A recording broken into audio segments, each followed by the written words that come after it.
May the Holy Trinity protect all of you this morning. Good morning. Thank you for joining us for Divine Liturgy today. Today we commemorate St. John the Merciful, Patriarch of Alexandria. He flourished in about the 6th century. He was the Patriarch of Alexandria, originally from Cyprus. And he had a vision when he was younger of a woman who declared herself to be wisdom. And she encouraged him to follow in the way of not only fasting, but of almsgiving, of being merciful at all times. And this he followed true to the end of his life. Many stories about St. John the Merciful. I'll just share one briefly that is very illustrative of the kind of how God worked with him in his desire to help other people.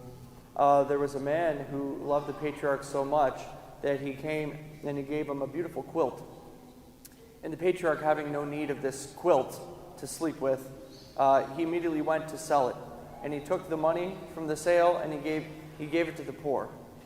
To put this in perspective, when he ascended the throne of the Patriarchate of Alexandria, he asked his clergy to summon all of the poor people in the city to him, about 7,500 indigent and poor people who could not take care of themselves. And he called them his masters, because it was in serving them that he was serving Christ.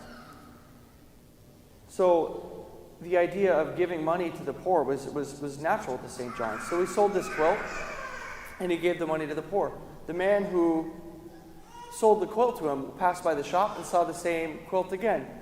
And he thought maybe there was some mistake or it was stolen. So he bought it again, and he took it to the Patriarch. And the Patriarch said, "I have no need of this. Okay, thank you very much."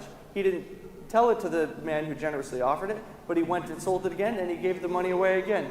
And so there was this cycle where he himself not only was an almsgiver, but allowed other people to partake, even by accident, in becoming merciful people to the poor. This is just one of many stories of St. John the Merciful, who is a beautiful saint to show us the real spirit of free giving and generosity, something which we should all embody as Christians. So may God